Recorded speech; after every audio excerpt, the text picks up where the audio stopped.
resources to handle this investigation as thoroughly and as quickly as possible.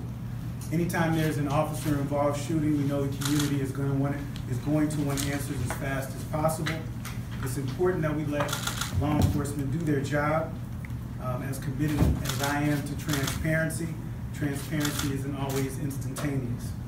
This morning I met with the family of the victim at the hospital. The victim is still hospitalized in very serious condition, and we are keeping her and her family in our thoughts and prayers. The facts of this case are very clear, and the investigation has given us the answers that we need to determine the charges, to determine that charges should be brought against Officer Julia Cruz. On April 23rd, the defendant was employed as a police officer for the city of Ladue and was on duty when she responded to a call for a larceny in progress at the Schnucks store near Ladue and 170. Upon arrival, the defendant detained a female matching the description of a person involved in the larceny. As the defendant attempted to secure the individual attempted to run away. The defendant pursued the individual as she was running on foot, and there is evidence to suggest that she gave a verbal warning that she would deploy her taser. The individual, however, continued running.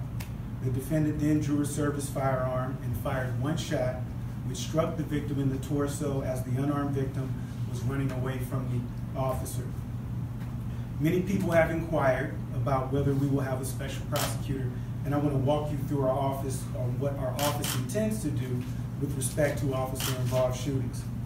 In the future, cases of this type will be handled by our Conviction Incident Review Unit, which will be a walled-off unit independent from the rest of the office, reporting solely to me. Also, we have established an external review committee, which will consist of former judges and prosecutors, as well as defense attorneys, to independently review and to submit a recommendation on whether charges should or should not be filed. In this matter, law enforcement, our team, our office, and the entire external review committee agreed that charges should be filed. And with that, the charges are assault in the second degree. And with that, I'll take questions. So it says here that she said she was going to. Yes. She said she was going to use her taser, but then pulled for her weapon. Are you thinking that she either misspoke or told a lie in pulling her weapon? What do you think happened there? Well, what's in the probable cause statement is our position, and there is evidence to suggest that she indicated she was going to deploy her taser. However, she pulled her service weapon and fired it one shot. So was that a mistake or a misspoke? Or a lie? Or a lie? Well, it's not our. These are the charges that we think are appropriate, and with the evidence that we have now, we believe that with respect to the elements of assault second, that the shooting was reckless. Does it? I was just going to say, Yeah. Does it matter, Mr. Bell? I mean, regardless of whether she said taser or she shot the woman, Well, is that legally? Is that the standard? So, and I think it's a good question, and I was considering just reading the statutes. I think that'll shed some light.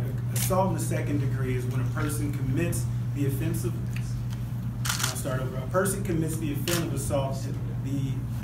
of assault in the second degree if he or she recklessly causes physical injury to another person by means of discharge of a firearm. And it is our position that the officer's actions were reckless. It doesn't matter surveillance video. It doesn't matter how it happened, as Andy said it happened in your eyes. It doesn't matter reasoning. In our position, assault in the second degree is the appropriate charge. How long could she, if she's found guilty, how long could she be locked up for? How long should she be behind bars? And is that what you're seeking, jail time? We haven't gotten there. At this point, obviously, we just had charges filed. And assault in the second degree carries a term from 1 year in prison up to 7 years. And so that's where we are now. Why didn't you seek family says they've not seen surveillance video. Why didn't you seek a special prosecutor to review this case? I mean, that's what you said you'd do in your campaign. It was a policy you wanted to set. This is a departure from what you said you'd do. Actually, it's not a departure. What we indicated is that we wanted to establish independent review. And the concern that we have is that if we find a special prosecutor that we hire on each of these cases, that would be an undue burden on taxpayers. And so by having a walled-off unit as well as a committee of former prosecutors, defense attorney, former judges that can review these cases and give us an independent recommendation, we are having those. We are getting that independent review that we saw.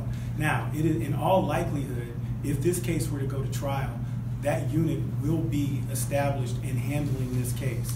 And that way, that will be a walled-off unit that will be independent of the rest of the office with respects to caseload. It will have its caseload, which will consist of reviewing cases as well as these types of cases. And the walled-off unit includes prosecutors from your office? Well, what we're going to do is, and as you know, we have asked for a supplement from the council for particular positions that we need. One of them is for this position, for this unit. And so that individual will be hired by this office for that particular role. Yes, sir. I was just going to ask about surveillance video. I spoke with the family. They said they have not seen it. The lawyer has not seen it for the family.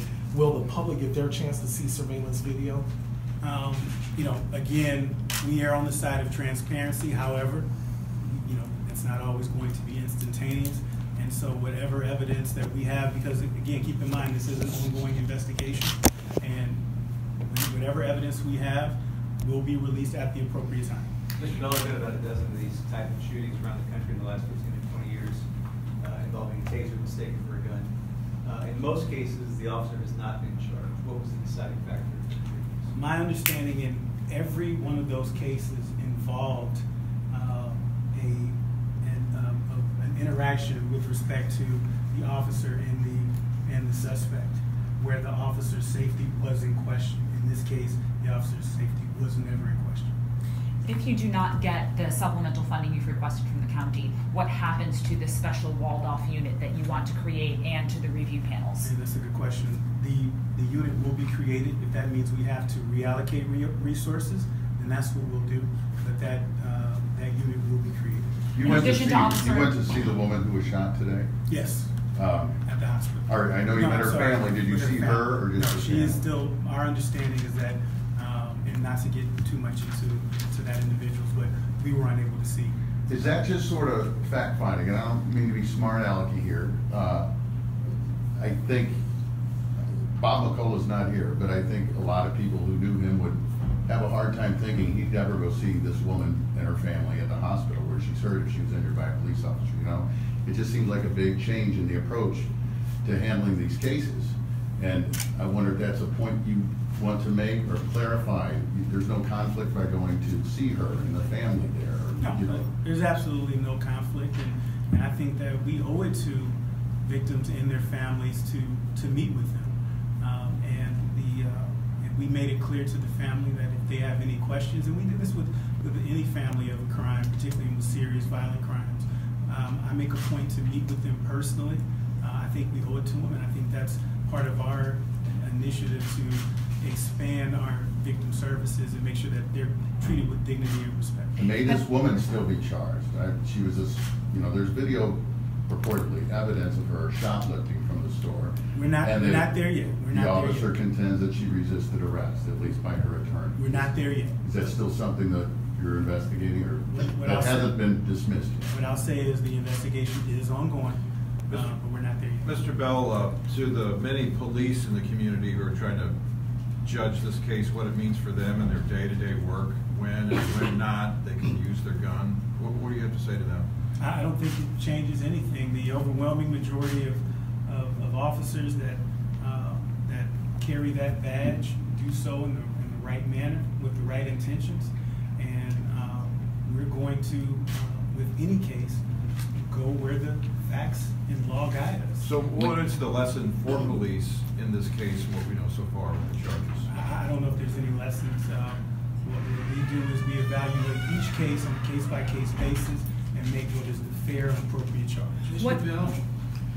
Bell, are these people paid or are they volunteers? These are volunteers, and they are very well respected in the legal community, and they are volunteering their time to serve. And this committee will likely grow.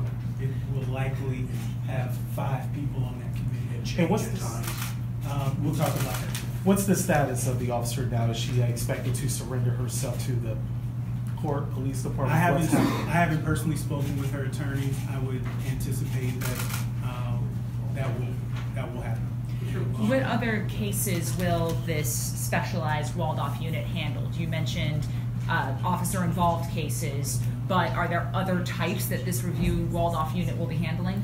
What we've seen in units like this, and I wish I could take the credit for creating them, but we're taking a model that has worked in many communities, and these units will review, in addition potentially to officer-involved shootings, which is what they'll do in our office, but also cases that involve or allege wrongful convictions and things of that nature. So that's something that we're still obviously in the process. I'm optimistic that we will be posting this position very soon, and then we'll obviously be transparent with the policies with respect to that unit and let everyone know.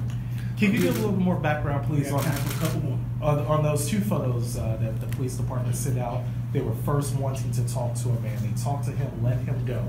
I believe they still want to talk to the woman. Has there been a change in What woman are you talking about? There was a second update. They are now wanting to get information with the woman, the St. Louis County Police Department. You know, all I can say at this point is there's an ongoing investigation, and we want to like with any case, we want to let law enforcement do their job. And as I said before, St. Louis County has done an excellent job, a professional and thorough job, and so we commend the officers that have been involved in this investigation. Have they been able to speak to her yet?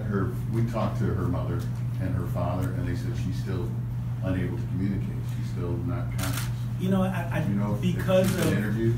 Just because of privacy and things of that nature, I don't want to answer that question. What I'll do is I'll circle up with my team, and as well as the family who I'm going to talk to again after this, and then if we can answer that question, I'll get the question to you. If the charge is based, if you're filing this charge without even hearing from her yet, is there enough without that? I don't know if you can answer that. The evidence is clear. Okay. And again, like I said, when we talk about law enforcement, our office, as well as our external review committee, everyone agrees that charges. Could these Have they charges reviewed be the up- video? Have they reviewed video? Is the video telling whether we get to see it or not? Again, when appropriate, I can release as much information as possible, but the investigation's ongoing. Could these charges be upgraded depending on any change in status of the victim? Well, that's with any case. With any case, if new information comes along, charges can be upgraded or even downgraded. And again, we'll follow the facts and the law and make the appropriate call. Which assistant prosecutors got the case, or has it been assigned yet? It has not been assigned as of yet, but I'll be making that call. You have been seen as a reform prosecutor. Do you feel that you have been given the support that you need to lay out your initiatives, both in the council and in the community? So is this, you gonna give this to the council? Because then my answer is absolutely not. We need more resources. No, I think that the council is doing a great job. They have other things that they have to deal with, but what I know is the communication, the lines of communication have been open. I know that they are taking our requests seriously and working toward helping us get the resources that we need, because in addition to this unit, we have one of the most understaffed offices in the country, and the men and women in this office are going above and beyond to make sure that justice is being served in all of our cases. And so I did mention how I commend St. Louis County, but I also want to send those same commendations to the men and women of this office as well. Last question. And one more committee question. You're appointing all the people on the committee, or will appoint the people on the external committee? Who will be? Yes, I appoint them. However, I'm open to suggestions. So if you have someone you think would be good, send them my way. Okay, that's all we have for today. Thank you.